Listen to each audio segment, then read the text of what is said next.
உறுப்பு தானம் செய்வது தவறு என்று நாங்கள் ஒருபோதும் சொல்லவே இல்லை. உறுப்பு தானம் செய்வது மிக சரியானது. அதை கட்டாயப்படுத்துவதுதான் தவறு என்கிறோம். இதை நடுவர் அவர்கள் மிக சரியாக புரிந்து கொள்ள வேண்டும். முதலில் எதிரணியினர் கொடுத்த கருத்துகளுக்கு பதிலடி கொடுத்துவிட்டு பிறகு எனது கருத்துக்களை தெரிவிக்க விரும்புகிறேன். 1 person can save 8 lives சொன்னாங்க. மிக சரி. ஆனால் 8 பேர் வாழ்வதற்கு எத்தனை சாவுகள் உண்டாக்கப்படும் என்று தெரியுமா? எப்படி என்று கேட்கிறீர்களா? அண்ணன் எப்ப சாவான், திண்ண எப்ப காலியாகும்னு காத்திருக்கிற கூட்டம் ஐயா நமது கூட்டம். ஏற்கனவே அடுத்தவன் எப்ப சாவான்னு பார்த்துக்கிட்டு இருக்கான். Back stabbing will become literally back stabbing பண்ண ஆரம்பிச்சிருவான் மத்தவனை. பீப்புள் ஹூ ஆர் வல்னரபிள், நிராயுதபாணியாக இருப்பவர்கள் கொல்லப்படுவார்கள். உங்கள் தெருவில் இருக்கும் பிச்சைக்காரர்கள் காணாமல் போய்விட்டால் நீங்கள் என்றேனும் கவலைப்படுவீர்களா? அவர்கள் அனைவரும் கொல்லப்பட்டு ஒவ்வொரு மனிதனும் இப்போது வாழும் புதையலாக பார்க்கப்படுவான். அவனது உறுப்புகள் எடுக்கப்படும். God only knows how many mother-in-laws will be killed by daughter-in-laws and how many daughter-in-laws will be killed by mother-in-laws. Already it is happening. It will happen all the more now. Dowry is not something which the daughter-in-law brings to the family. She herself is a big dowry now. அவளது ஒவ்வொரு உறுப்பும் ஒரு மிகப்பெரிய வரதட்சணை ஆகிவிடும். செத்தும் கொடுத்தான் சீதக்காதின்னு வாங்க. இங்க எல்லாரையும் சீதக்காதியாக்கி அது ஒரு பெரிய வள்ளலை பற்றி சொல்லப்படும் கதை. எல்லாரையும் சீதக்காதியாக்கி நீ செத்தவன குடுடான்னு சொல்லிடுவாங்க, சீதக்காதியாக்கி விட்டுருவாங்க. பைத்தியமாக்குற கூட்டம் தானே இந்த கூட்டம். யானை இருந்தாலும் 1000 பொண்ணு, இறந்தாலும் 1000 பொண்ணு. அந்த வாக்கு ட்ரூ ஆயிடும். And then they were saying it's a profoundly spiritual experience. To donate one's organs is a profoundly spiritual experience. I don't refuse with them. I am not refusing. But what you view as spirituality completely differs with each and every person. What Osho says as spiritual experience, you may agree with that, but I am not in agreement with that. Osho சொன்னதெல்லாம் நீங்க பப்ளிக்ல செய்ய முடியுமா? That is what he said and he did in his ashram. Maybe you people agree with that, but I am not agreeing with that, right? So whatever you view as spiritual experience, it may not be spiritual for me. Say for example, in Parsi community, Sir was also mentioning that donating one's organs cannot come in between the spiritual experience or the religious beliefs of a person. But in Parsi community, they put their dead bodies. After a person dies, they put them on the hills and they allow the vultures to eat up the body. Maybe they can have some beliefs on that. I am not here to say it is correct or wrong. I am not into that. But we have to respect each and every person's religious beliefs. ஒவ்வொருவரின் மத கோட்பாடுகளையும் நாம் மதித்தே ஆக வேண்டும். அது சரியா தவறா என்று சொல்வதற்கு நான் இங்கு இல்லை.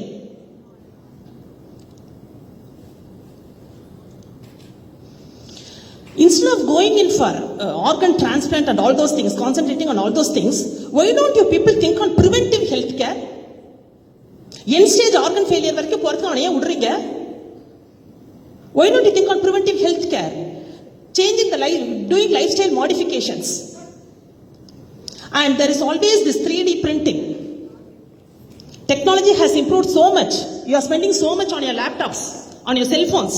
புது மாடல் வந்துட்டா உடனே வாங்கணும். அதுக்கெல்லாம் காசு பண்ண நீங்க பாக்குறது இல்ல. ஆர்கன் என்ன 3D பிரிண்டிங் பண்ணுங்கய்யா. ஏன் இன்னொரு மனுஷன் கிட்ட போய் வாங்கணும்னு நினைக்கிறீங்க? பண்றது தப்புன்னு சொல்லல, கட்டாயப்படுத்தாதீங்கன்னு சொல்றேன்.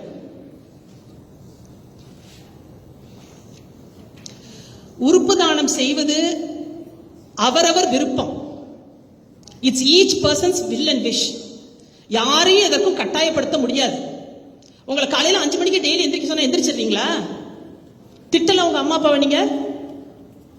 When you can refuse for such a small thing, imagine when you are compelled to donate your organs, how will you feel? Imagine they were talking about Saravanan and all those things. I will imagine a Saravanan, okay, a 55-year-old person who has met with an accident and is in a critical condition in the ICU. You are that Saravanan's daughter or son.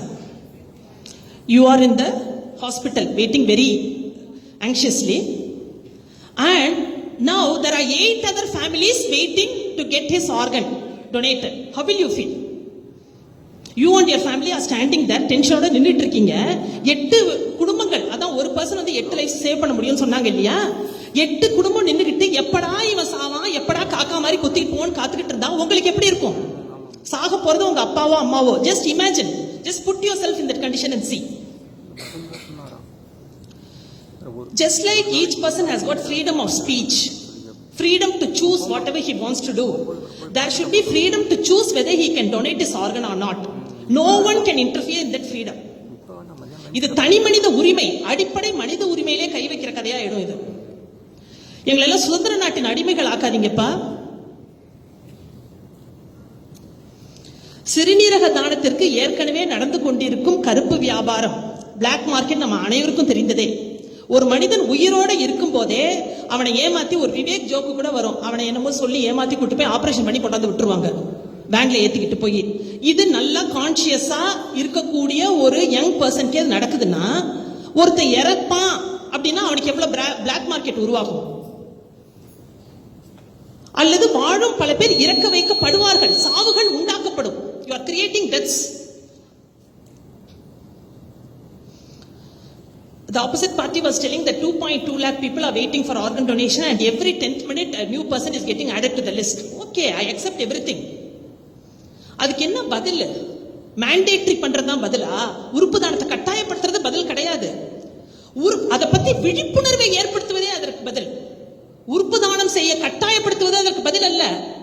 உறுப்பு தானத்தின் நன்மைகளை பற்றியும் உறுப்பு தானம் செய்ய வேண்டும் என்ற விழிப்புணர்வை ஏற்படுத்துவதே அதற்கு பதிலாகும். உறுப்பு தானத்தின் நன்மைகளை எடுத்து சொல்லுவோம், உறுப்பு தானம் செய்வது நல்லது என்றும் சொல்லுவோம், அத்துடன் விட்டு விடுவோம். விருப்பம் இருந்தால் செய்யட்டும், இல்லை என்று விட்டுவிட வேண்டியதுதான். அதற்கு மேல் கட்டாயப்படுத்த யாருக்குமே உரிமை இல்லை.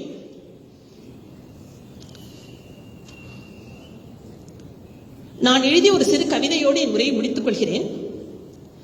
தானாக முன்வந்து தருவதே தானம். தானம் என்னும் சொல்லை பாருங்கள். தானாக முன்வந்து தருவதே தானம். தந்தையாக வேண்டும் என்று நீங்கள் கூற காரணம் அது முழுக்க முழுக்க விதண்டாவாதம். தந்தையாக வேண்டும் என்று நீங்கள் கூறினால் அது முழுக்க முழுக்க விதண்டாவாதம். உறுப்பு தானத்தின் நன்மைகளை எடுத்து சொல்லுங்கள், புரிந்து கொண்டு தானம் செய்தால் நல்லது, இல்லையெனில் விட்டு விடுங்கள். அவரவர் உடல் அவரவர் உரிமை. அதனை அப்படித்தான் செய்ய வேண்டும், இப்படித்தான் செய்ய வேண்டும் என கூறுவது மடமை. அவரவர் உடல் அவரவர் உரிமை, அப்படித்தான் செய்ய வேண்டும், இப்படி செய்ய வேண்டும் என்று கூறுவது முழுக்க மடமை. எனக்கு உரிமையானது என் லிவர், எனக்கு உரிமையானது என் லிவர். தானம் தருவதும் தராதும் என் பவர். அதனை தானம் தர வற்புறுத்த இவர் எவர்?